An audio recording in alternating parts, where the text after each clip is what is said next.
to Follow the Money with Mitch Moss and Pauly Howard, only on the Vegas Stats and Information Network, Sirius XM Channel 204. Here we go, live in Vegas, South Point Sportsbook. Mitch Moss, Pauly Howard with you next 3 hours. Big show lined up as always. Mark Lawrence in 90 minutes. Dave Koken, the legend, in 2 hours. And John Murray, Westgate Sportsbook Director, coming up at the very back end of today's show. I wanted to start a little NFL today, but we just can't do it. Can't do it. Now with all these NHL first period totals coming in again. It's going to be a story one way or the other, and it was again last night. I mean, the Devils game, how long did that take? 2.5 minutes. In real time, I think it took 5 minutes, by the way. Columbus was fantastic. They do not mess around. No, not at all. It was like 2.5 minutes game time. I think it was like 5 minutes in real lifetime. After they dropped the puck, bam, that was a winner. Uh-huh. And then late night last night, Sharks-Penguins, and it's absolutely wild what I have seen on Twitter.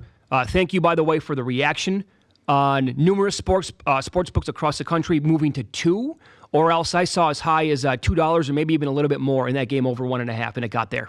Yes, that's the other story. Why I love coming in every day to see how the books are adjusting and to see what all the tweets we get during the day about what the juice is and how it varies from place to place, what it opens at, what it closes at, what it's the difference in the juice. FanDuel in Jersey went to 2 in the San Jose first period. Still went over. They weren't the only one. I saw 2 other books. Okay. So a total of 3 books at least did it to 2 goals. But I also love the props. And there was like plus $1.45 will both teams score in the period. Guys are betting will there be a goal scored in the first 5 minutes, which has a juicy return. This is fantastic. So the plays go 2-0, 2-1 if you want to count Tampa. But again, as Walter says from Big Lebowski, this isn't Vietnam, there are rules.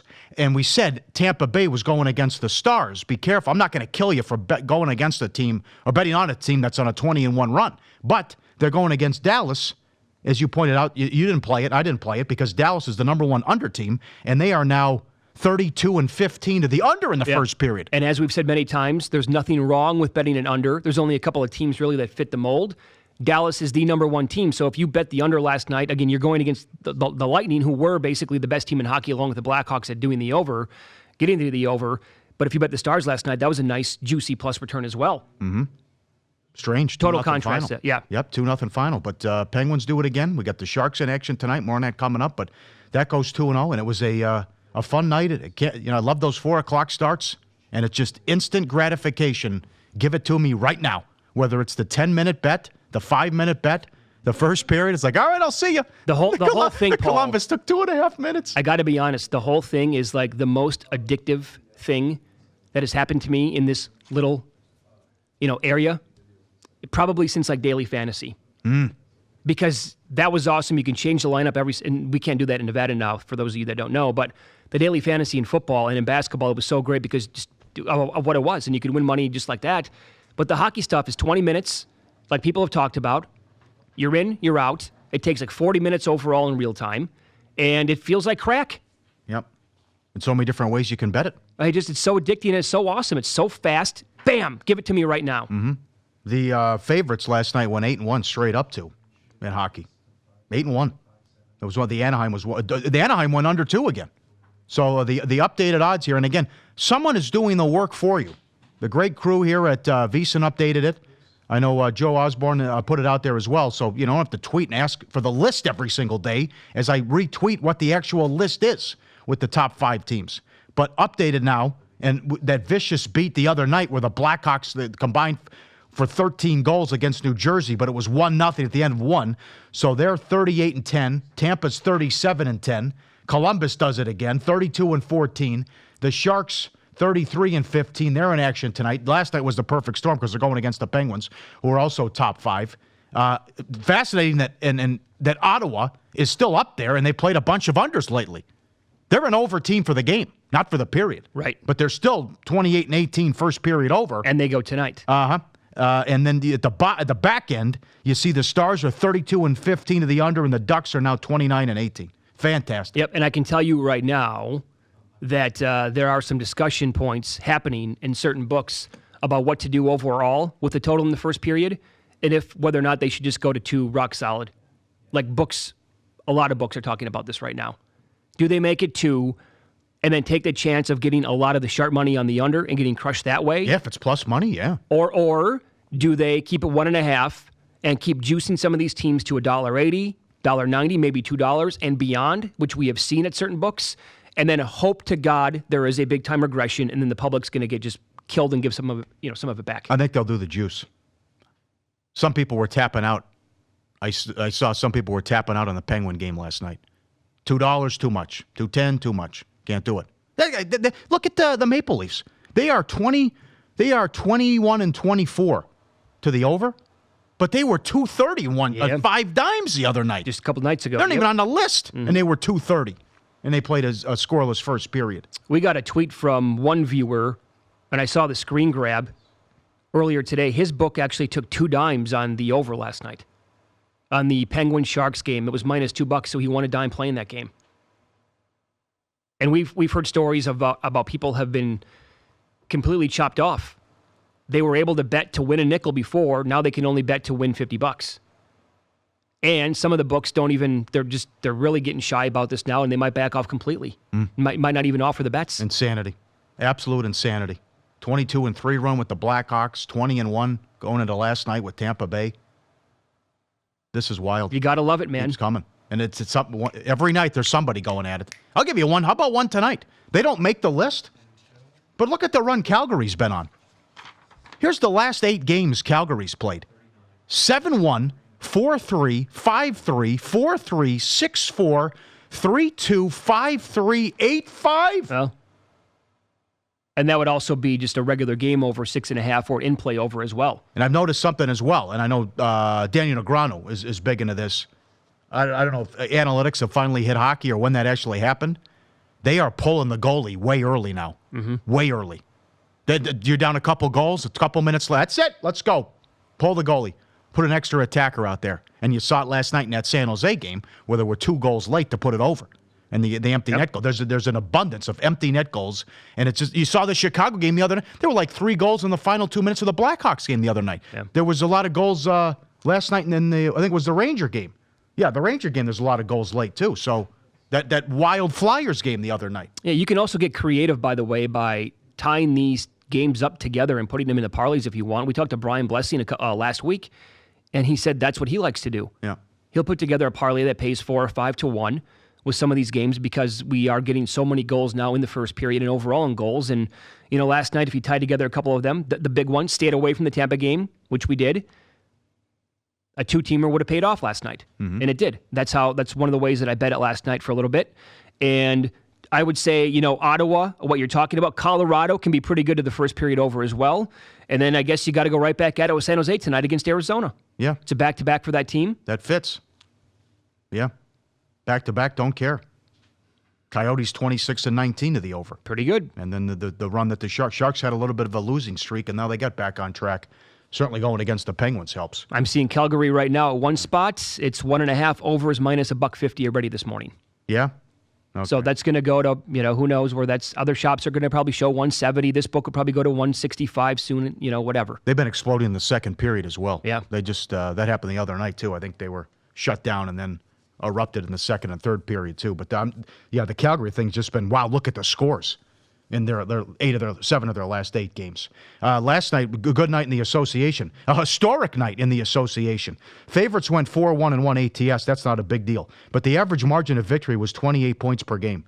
Highest in NBA history. Blowout city. And OKC, who's number 1 in defensive efficiency, think about that. Gave up $140 again. To the Hawks. I'm gonna have to dress up as Allen from The Hangover on air again. They're going to go over their win total. Oh, you look at their roster, it's like, how the hell are they winning games? And they dropped 142 on OKC.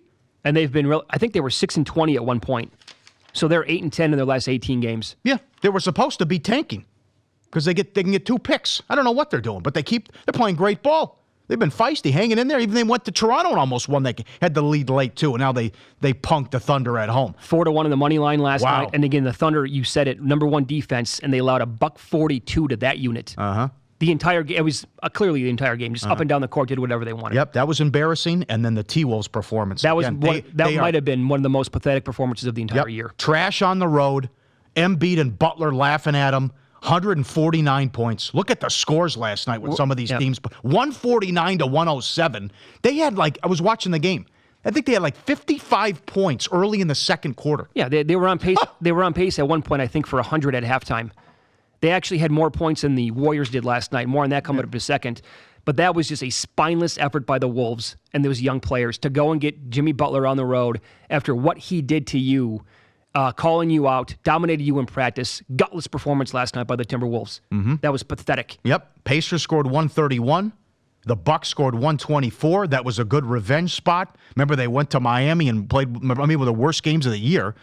Had a 9-point quarter, something like that to start, and they ran out the Heat. They didn't even need Greek Freak as they sat him down. That was very important because they have a back-to-back tonight. Lakers finally got a win.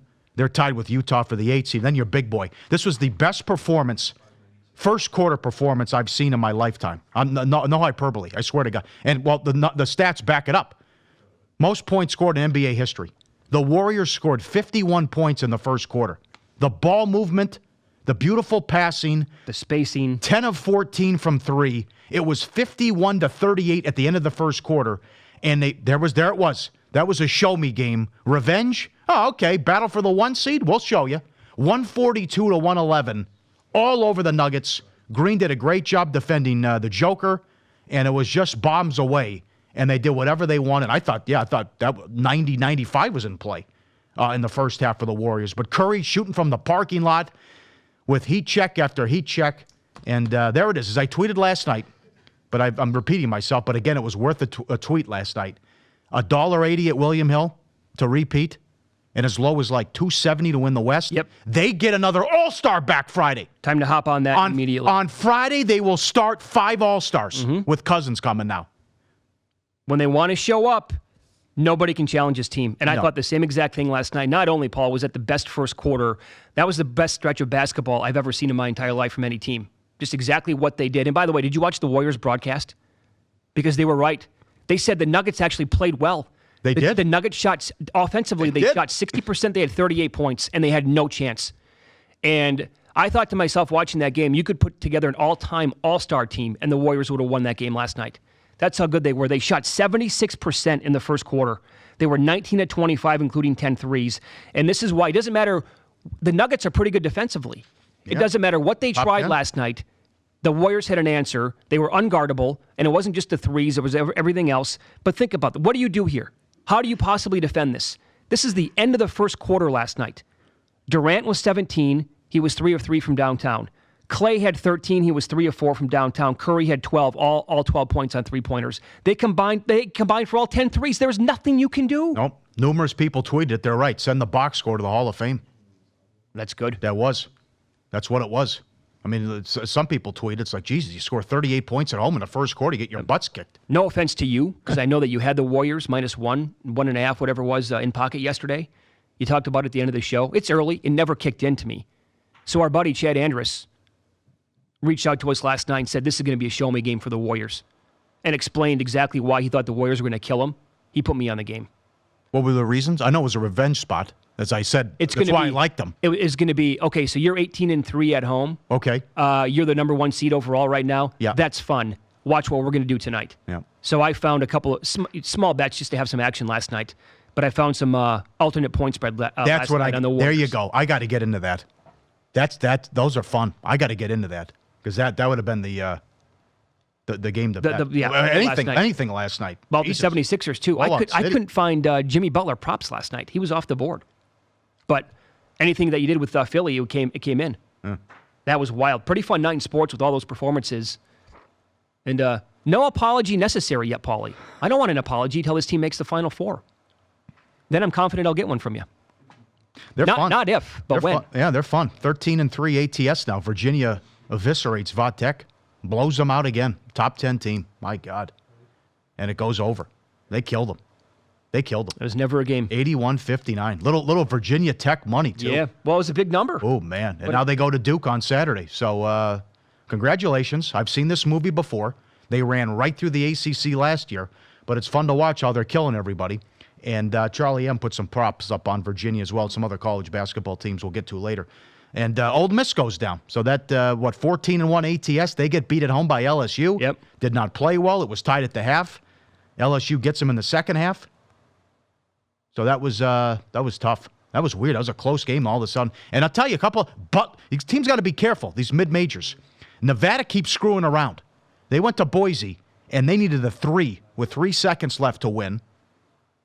They were up for much of the first half. Well, they led for the whole first half and then blew it in the second half. They were lucky to get out of there alive. I know it was tough back-to-back road games. And then Buffalo screwed around.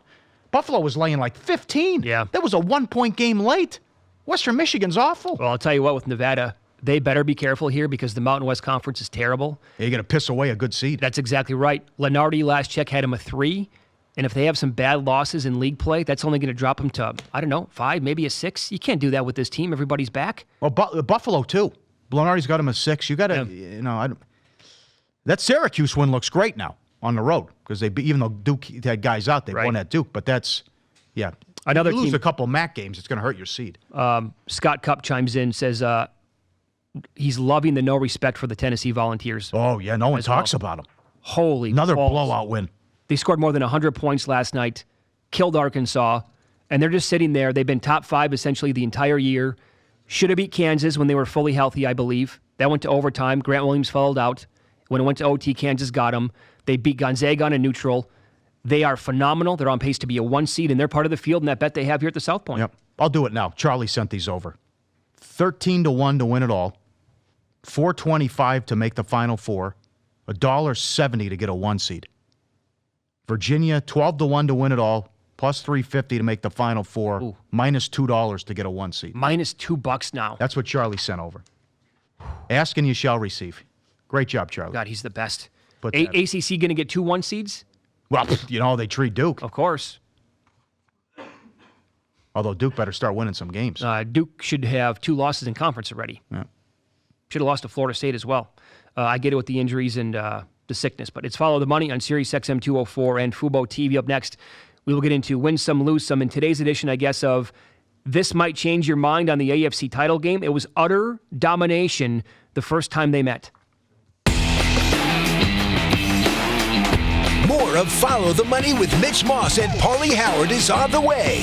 But don't get left out on VSiN's new Point Spread Weekly. Find out more at VSiN.com. Your search is over. You found Follow the Money with Mitch Moss and Pauly Howard on Sirius XM 204. Now listen up for Winformation. Hoi hoi. Buy a VSiN All Access subscription good through the 2020 Super Bowl for only $240, and VSiN will donate $25 to the Gridiron Greats Assistance Fund, which provides financial and medical assistance to retired NFL players and their families in dire need. The All Access subscription includes Point Spread Weekly, VSiN's digital magazine designed to help you become a better handicapper, and 24/7 access to our live and archive video. And if you buy now, VSiN's going to donate $25, like we said, to the Gridiron Greats Assistance Fund. Details available at vsin.com/subscribe. Again, that's vsin.com/subscribe. Rough night? Can't call it a bad beat. Definitely lose some. Good night? How does it make you feel? I absolutely hate them. I absolutely hate them. Follow the Money looks back so we can learn for today. Everything's an adventure. And win some, lose some. Let the education commence. One bad beat. Penguin Sharks under 6.5. 2 goals in the last 2 minutes. Right between the eyes with 30 seconds left. 5-2 San Jose. How good is that division? Knights lost last night. Loaded. That was a good spot. Although they dominated the second period. That was revenge for the Jets. They were talking about it the whole week as they beat the Knights. But Calgary doesn't lose. Sharks are on fire. Wow. Bad for the books. T-Wolves Sixers over. 232 up to 234. How about 149 to 107? An in-play dream. Warriors pick up to 2. Another in-play dream. 142 to 111. Florida Miss State over. 133 up to 137. Fell 139. South Florida, Cincinnati over 125 up to 129, 82-74. Va-Tech, Virginia over 121 up to 124.5, 81-59. LSU from 5 down to 3.5, won outright at Ole Miss. Lose some. West Virginia, TCU under 151.5 down to 145, 98-67. West Virginia stinks. They don't have a win. They really do. They don't have a conference win. Kent State, Ohio, 143 up to 146.5. No good, 66-52. Ball State +1. Went off a 1.5 point favorite, lost by 1. Va Tech, 8.5 down to 7.5, routed at Virginia. New Mexico, San Diego State under 150 down to 147. Well, you know you get a big effort out of the Aztecs because they were horrible at Air Force, and they almost scored 100 and routed New Mexico. That's win-lose. You see this tweet from Patrick Everson last night, covers.com. Yeah. Apparently, big bettors are in no mood to wait until the weekend for Championship Sunday. Somebody, Caesar's Palace, put down a huge bet last night, $186,000 on a two-teamer. Tennessee moneyline, Warriors -1. It came in. No sweat. Cashed $192. You're right, $192,000 on the payday. David Purdom on tomorrow, ESPN Chalk. Guy, needs some more information about this guy. But he started with 8,500, and he's been rolling it over. He's turning it into 103,000. Yeah. He's already, and he put it in a money line parlay. He's got the two favorites Sunday. Yep. Would pay 161,000. Good luck indeed. I like it. Nice onions on him. Yeah. Or her. Okay. I guess no onions then, huh? No onions, right. Couple of other good tweets to get to. Andrew Siciliano, NFL Network. He says, there is going to be offense. Chiefs, Patriots, Week 6, 83 points, 946 yards. That was only the fourth highest scoring game of the entire year. Rams, Saints, Week 9, 80 points, 970 yards, sixth highest scoring game of the year. Chiefs, Rams, Week 11, we all know what happened. 105 points, 1,001 yards, third highest scoring game in NFL history. So the numbers say the Arctic blast don't necessarily assume it's going to be low scoring. That the cold weather doesn't necessarily mean it's going to be low scoring. Yeah, I saw a tweet here making the rounds as well yesterday. John Ewing here with the tweet. All NFL games since 2003 with a total of 50 or more points. The over is 193, 201, and 6. In temperatures of 40 degrees or lower, right below 40 degrees and a total of 50 or more, the over is 23, 19, and 2. That goes back to 2003. How about that? 4 games over 500 when the temperature is actually that cold outside. Right? The assumption is going to be, there's no way that's possible, right? It's got to go under all the time. If it's, 2 degrees, you'll be able to throw it deep and 50 yards. And It's going to be hard to catch. Yep. So does this change your opinion at all on the Chiefs? 2 more things to tell you about here. First of all, 21 personnel. I know a lot of you listening right now and watching, you probably know what 21 personnel is. Some of you might not. It is base formation used in football. It's called pro formation sometimes. You have 2 running backs, a single tight end, and 2 wide receivers. So Warren Sharp went back and looked the first time that the Chiefs and the Patriots played. When the Patriots lined up in 21 personnel in passing plays, 80% success rate, 15.4 yards per attempt, 0 sacks, rushing, 65% success rate, 5.1 yards per carry. And year-to-date, KC is the NFL's worst defense versus 21 personnel. New England has the second highest usage rate of 21 personnel. But they won a game on a last-second field goal, though. No, I bet they were perfect. That's because the Chiefs' offense was so good. And the point is, Chiefs' defense is also much better at home. And by the way, they've been much better lately, right? I mean, that was quite the performance they had. That defensive line with Chris Jones and what he's done this year, I would say they've gotten better. Yeah. I'm not going to say drastically, or it's been 9 days, but they're better now than they were early to mid part of the season. The Sunday night game was bad at Seattle, but it's right. It's down the stretch much better. And can they put heat on Brady? And also, who's going to run the ball? Who can get the running game going? That'll be key. But I can't get past this Mark Lawrence stat. And this is regular season and postseason. But this goes back to you figure you fade them, but Mark Lawrence, teams who scored 40 or more points in the divisional round are 2-11 ATS since '96. You always usually follow it up with a stinker. It makes sense. You played a perfect game. Yeah. Certainly they were perfect on offense. And now can they duplicate that and do it again against Kansas City? What a matchup. So KC is your favorite play of the weekend. Is that correct? Well, I like the Chiefs, yeah. Yeah. Yeah. More I think about it, I lean the Rams a little bit, but that's that FC's tough. But right, I also based on how the Patriots have been a different team on the road. Horrible. Yep. Horrible. 3-5 on the year. And blown out in a lot of the games. Against, by the way, couldn't put away Miami in a game they had to have. And we're talking about some standard teams or pretty, below average teams. Look at what Jacksonville and Detroit didn't do this year. Look how bad of a season they had. Got destroyed. I watched that whole Tennessee game. Another one. In Tennessee, they were, decent, but oh my God, They had no chance in that game whatsoever. They were blown out. But now you're going against the GOAT, and that's, I mean, what? How about this Siciliano tweet? Look at what Brady has done in his last 6 playoff games. Oh, that was absolutely nuts. Oh, my God. You sent that tweet over. I'm looking, like, this can't be real. Is this real? Yep. Again, he's in his 40s, folks, for I think probably all of these games, right? The 6 games. And so a couple of Super Bowl games included. Eagles game last year, Falcons 2 years ago. You know about the Super Bowl, right? Jacksonville AFC title game, Tennessee when they won 35-14. And you go back to the playoffs in the year before. Steelers, 32 of 42, 384, 3 touchdowns. Super Bowl Falcons, 466, 2 touchdowns, 1 interception. Titans, 35 of 53, 337, 3 touchdowns. Look at that. Jags, this was his bad game. This is bad by his standards. 26 of 38, 290, 2 scores. Super Bowl, 505, 3 touchdowns. Last week, 34 of 44, 343 with a touchdown. Look at that. Look at the passer rating. 127, 95, 102, 108, 115, 106. On average, it's 108. And by the way, if you do the average yards per game, that's almost 400 yards per game. And more than 2 touchdowns per game still, which is, decent for him, I guess. And 69% completion as well. Last 6 games in the playoffs.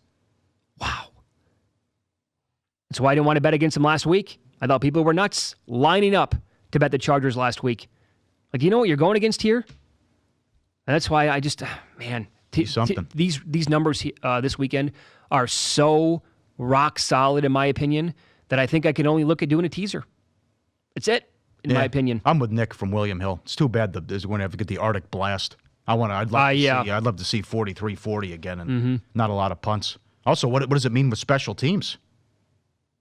How far can the kickoffs go? How far can the punt? You shouldn't even kick the hill. That's number one. But Hoodie knows that. But also, how long are these kickoffs going to go? Maybe they can boom them and it's not going to matter. But how does it affect the field goals and all the other business? Is a 50-yarder going to be even worth a shot for these guys? See how much wind we have? I don't know. Let's see how it plays out. Gostkowski, by the way, do you trust him now? God, no, you can't? No? He's a big leg, but that'd be something if the Chiefs got me again. With another prop bet. First block punt in 5 years. Yeah. But they have a good special teams coach. See if they clean that up. Could be decided with special teams. You never know. And I will be honest. So that does kind of suck. But this is why, again, many reasons why I like this weekend more than the Super Bowl. It's because you get to, we're talking about the final 4 teams in 2 stadiums of the local fan base where they still get to go. Because the Super Bowl has been a corporate spectacle now just forever, right? So these games, it's going to be all. I went back, Sage Rosenfels, former quarterback in the league for a long time.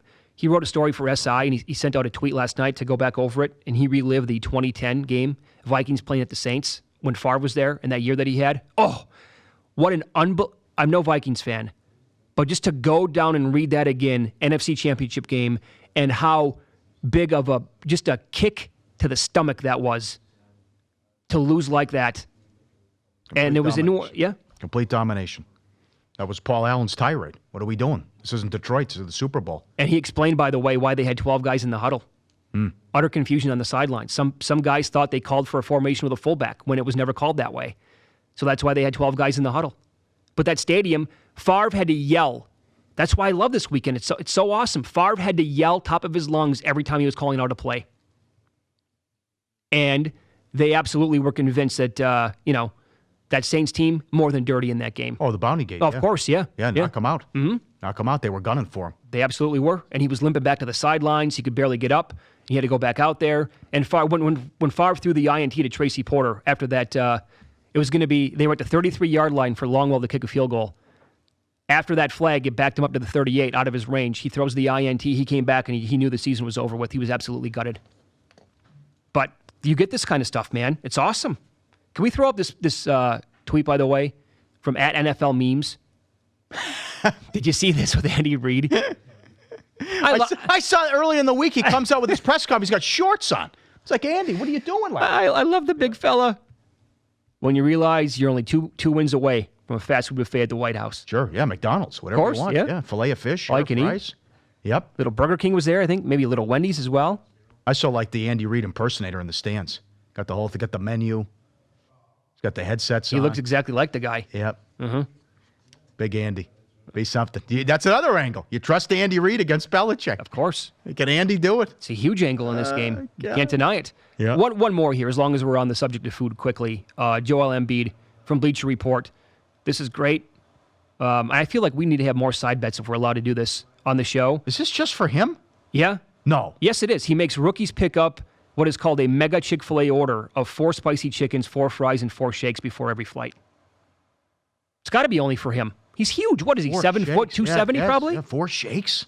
Oh, my God. Yeah. I think you get some bad plumbing if you have 4 shakes. Insanity. I remember Rodman was on Stern one time. This is when he was with the Bulls. And he's like, I eat whatever I want. I mean, look at it. I'm running nonstop. Right. But it was like 6 in the morning. He's on 7 in the morning. He's on with Stern. He's eating like a bacon and something. He's like 2 sandwiches with bacon. He's like, I eat whatever I want. Going up and down the court the entire night. Yeah. Well, not to mention, yeah, right. How big Embiid is. You're right. Yeah, sure. Jesus, just for him. That's a lot. Could not do that. There's no way I could come close to eating that. Although I've said before on the show I could eat a minimum of 100 nuggets. The grilled nuggets at Chick-fil-A, I could do 100 no problem. No problem. Easy. My record when I was a fat boy, 3-foot-long subs at Subway and 9 junior bacon cheeseburgers at Wendy's. Oh! Yeah. You were 270? Yeah, like 42-inch waist. Wait a second here. Yeah. You ate 3 back-to-back-to-back from Subway? Well, yes. Oh! Yes, I did. I was in college. It was March Madness. We were drinking beer, and we were watching games all day. I'm like, I'm hungry. And I, you know I what went to do. Back, I went back-to-back-to-back footlongs. Oh, boy. That's Paul. Give me my second one. That's you walk. That's you getting off the couch. Oh, it was bad. I don't know why. Why couldn't I? Tecmo Bowl tick. I don't know why I couldn't meet a girl. Oh, I was huge. Surprising. I was but huge. you still can't, so I don't know what the excuse is. Get out of here, you son of a bitch. Back-to-back-to-back with the footlongs. Yeah. Was that a cry for help? That's the junior bacons. That would have been worse. That's worse. Oh, probably, yeah. We went in and picked them up. They gave us a grocery bag. They were like 50 cents back then. I mean, that was the other thing. When you're in college, you're going to eat whatever cheap. If it was Carl's Jr., it's out here, Carl's Jr. Back there, it's Hardee's. Hardee's, yeah. They were running like a 39-cent hamburger special. It's like, okay, that's a meal. That's a meal for all week. Do that all week. Just get 20 hamburgers. I remember back in high school when I could eat like a madman. Burger King had like Whopper Wednesdays, 99 cents. My buddies and I would go. We'd get 3 each, whack it down 3 Whoppers, no problem. I wasn't fat, but it's you could eat whatever you wanted in certain ages of your life. Now I couldn't even eat 1 Whopper. I don't think. Oh, don't you know? No, forget it. Yeah. The alcohol, couple beers, like okay, my head hurts. I can't do it. You can't recover. Last thing you want to do is go to a buffet now. You're miserable. And do a Peter Pan off a tall building. Yeah, after you go to a buffet now. The whole thing. You really are. You turn into Al Bundy. Yeah. Married to Children. Yeah. Where you got to like unbutton the pants. You got to put your hand. You're like, oh God, I'm. Look at that. Look at the pictures from the White House. Andy Reid salivating. Get me there. Oh, look at the fillet of fish. Look at that. Like thousands of them. Yeah. Look at Trump. He'd be probably diving right in. Loves McDonald's. Well, he loves the McDonald's, right? Loves it. Can't get enough of it. You ever had the double fillet of fish? Yes, I have. Yeah. Yep, it's a good Strong. order. Strong order. Extra tartar sauce. Got to go off the menu with that. Yeah, you do. Double fillet of fish. Yeah. Very good. Clemson players were happy. Don't blame them. Up next, a couple of tweets to get into. A huge ticket now available to buy on the secondary market on the Saints to win the Super Bowl. And as Pauly talked about, a guy is up to $100,000. He's letting it ride on a parlay this week, and more on that coming up next.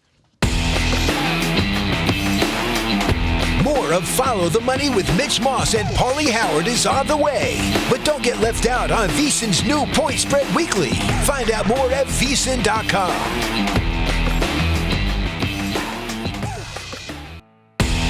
It's been between 2 and 3 minutes. You know what that means. It must be time for more Follow the Money with Mitch Moss and Pauly Howard on Sirius XM 204. This is pretty wild. On Twitter, at PropSwap, big ticket alert.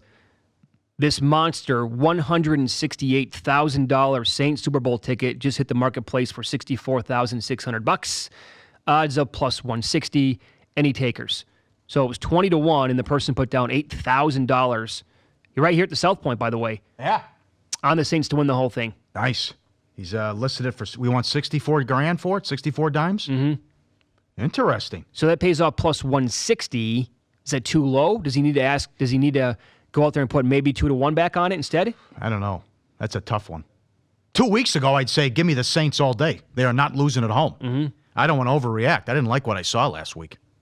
From the offense, Breeze throwing the ball downfield. I am concerned about if a team can actually slow down or cover Michael Thomas, where does he go? Well, Peters can't cover me. Yeah. But still, you have that motivation where Peyton calls you out, and now we're going to have a bowl of gumbo together. So, but the other thing is what we talked about yesterday with that great article in The Ringer. Do you look at what happened last week and say, wow, what a performance. You can't slow down Gurley and Anderson. Well, they knew what the Cowboys were doing on defense with the film study. Mm-hmm. They knew their tells, and they hit over 90% based on how they were lining up and their alignment and how they would put a hand on the ground. I heard a lot of people talking about that story yesterday, other than us. There was a former offensive lineman who said that's a great job in film study by the O-lineman. They probably picked that up. Okay. Because they noticed how, whatever the difference in the body and how they were getting ready to whatever it was. They said that's a lot of guys are actually good enough to do that. And then you rarely, though, will you get a guy to talk about it and tell you exactly what happened after the game. That was the beauty of that by the Rams. A couple guys who did it. Yep. Mm-hmm. It was a good piece on The Ringer. But they blew them out. I know they rallied, but they were blowing them out early in the epic 45-35 game. But do you really trust Goff? No, I don't. Breeze against Goff. I don't. You want to go to war with Goff. And if the Saints, I know they're minus now, they're a big player there. But if the Saints' run defense can be as good as they have been all year long and Gurley and Anderson can't get going, I do not trust Goff at all. Sorry, I just don't. Yeah, even with it's a different ball game, but with those guys out, they shut down. What a job to shut down the Eagles. Pitch a shutout after the first 2 drives. That was impressive. And no Cup's big. Cup played in that first game, and can Lattimore and these other guys shut down Cooks and some of the other wide receivers and contain the rushing attack. Great matchup. What would you do if it was Saints Patriots? You take the Saints? It's going to be Saints -1? Uh-huh. Oh, what a Super Bowl we're going to have, no matter what happens. Oh, God, salivating. I don't know. I might go Patriots there. Really? Yeah, I might go Patriots there. I got to see how these games play out, though, too. And, I mean, what do you say? Here's the thing. Do you want to pick apart Brady's performance last week? He was awesome, but again, the game plan. But that's who they are. Yeah, the Chargers were ridiculous. What guys were wide. Well, you can't open. play that defense against Brady. He's going to pick you apart. And you got to bail on it, by the way. Yes, when he's going up and down the field, get abort. Yeah. When he's 20 or 24, you might say, okay, throw something new at him. Yeah, hit the panic button here, guys. What else do we have to throw at him here? You like that prop they put up here? Excellent job by the guys here at the South Point. Over under touchdown passes for the 4 quarterbacks, 9.5. I didn't even know. Fogel said it was only 3 last week. How about that? I can't believe that. All those guys, the big 4 combined for only 3 touchdown passes last week. It's 9.5 on Sunday. But you see how high these totals are, so that's a fantastic prop. And we'll get to him in a second, but Mr. Stevens took a shot at that too. Here it is. Goff, Breeze, Brady, Mahomes, 9.5. Last week they combined for just 3. Breeze had 2, Brady had 1, the others had 0. Hadn't realized it was that low. Good tweet, yeah. Sure. 9.5. 9.5 now. You get the dome game, and then you get the game where it's going to be 10 degrees. Well, you could get 7 in the first game. Of course. You get at least 6. I mean, that game could be 41-38 all day long. Saints aren't afraid to throw it inside the 2 or the 3 either. They'll throw it down there. Do the Patriots have an answer for Tyreek Hill? No, they can't. He's stop absolutely killed him. Yeah. Yes, he has. They will not have an answer for him. Can they cover Travis Kelce? No. I don't think so either. Can they get heat on Mahomes? No. Can they contain Williams? Maybe. John, can we call for that GIF of Mahomes? I know it's from the other day here. We need a few seconds on this. The throw? Have you seen this yet? I've watched this probably. I couldn't believe it when it happened. Look at I mentioned it on your Monday show. Yeah, I know. But here's the GIF. Look at this. Look at that. I've watched this 50 times. He leads them. You can't look at where he is. Oh, look at where he is behind 2 guys in the throw. It's like the Warriors last night. What do? You can't. There's no answer for that. How does he make the throw in his head? How does he think I can complete this pass? And then he pulls it off. How does he see Kelce? Kelce's covered when the 2 guys are in front of him, and he makes the pass at that angle, right on the money. Look at that. Kingsbury couldn't win with this guy? I mean, I know the defense couldn't stop a nosebleed, but come on. Look at that throw. Oh. Again, not to overreact. That's one of the best throws I've ever seen in my entire life. Oh, it is.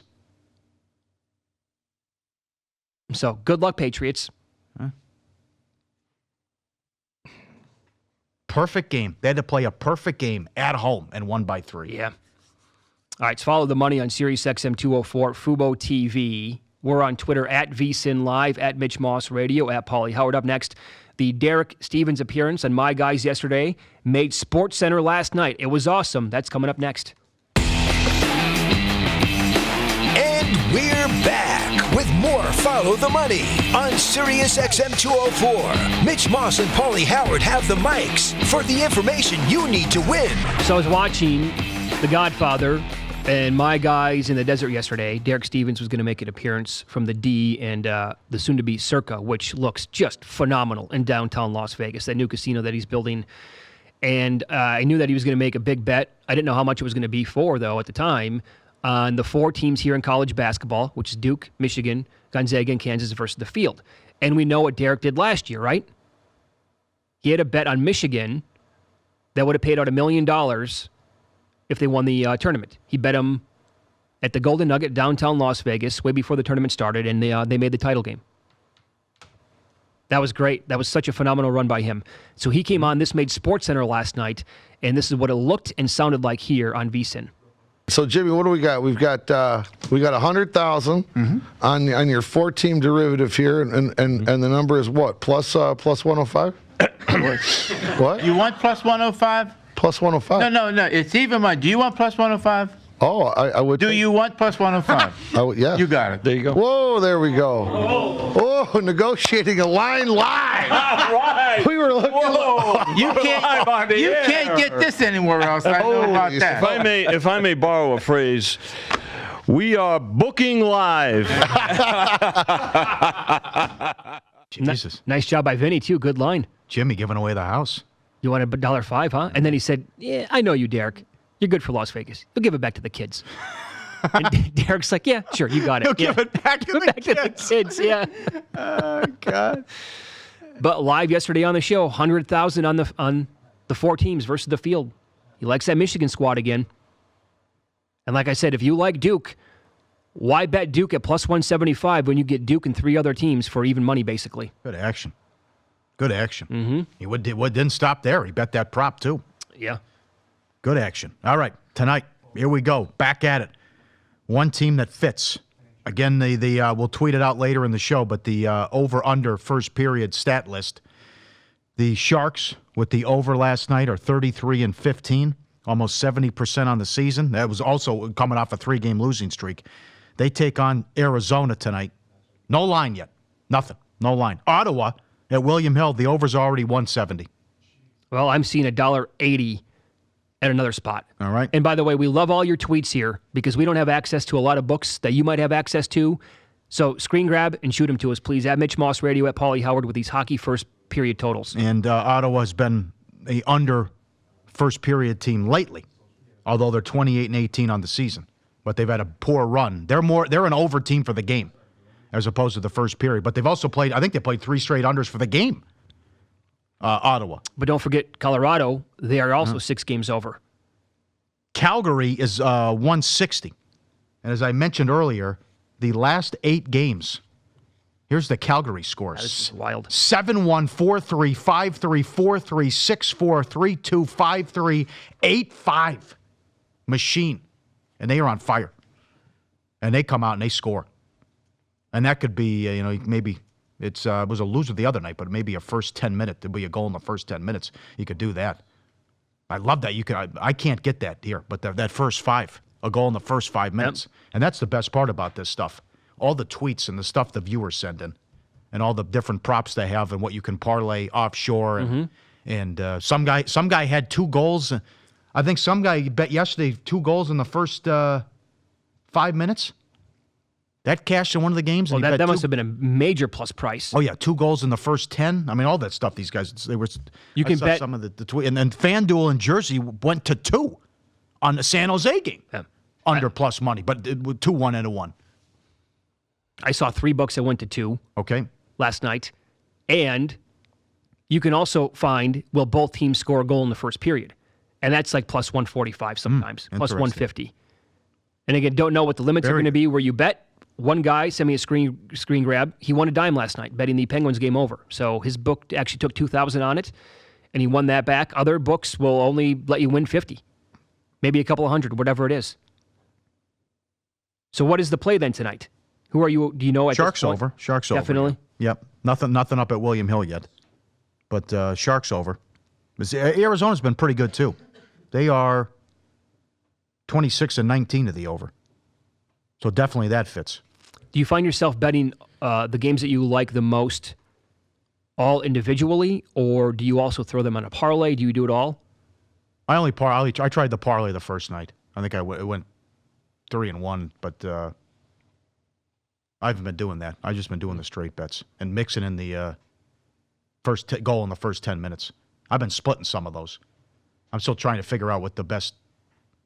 I want to see what Koken says in an hour. Okay, I can give you some other numbers. Some of them, sometimes you'll get the goal in the first 10 minutes, but the game will die and it'll be 1-0. Other times, so like that Tampa game, there's nothing till 5 minutes left and you get the over. So some of them, you're cashing one, but not the other. Mm-hmm. It's strange how sometimes you can't cash both, and it figures to make sense though. Because if you can't get the goal in the first 10 minutes, how are you going to go over? Very hard to go over a goal and a half. Right. Okay, so another book here. I'm looking at Colorado, Ottawa, minus 175 to the over. It looks like Buffalo and Calgary's minus 150 to the over.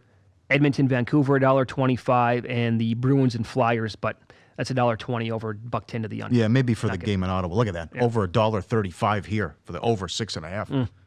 The total. But they're at home, though. They're still close to 70% for the season and 80% on the road with the overs. Crazy.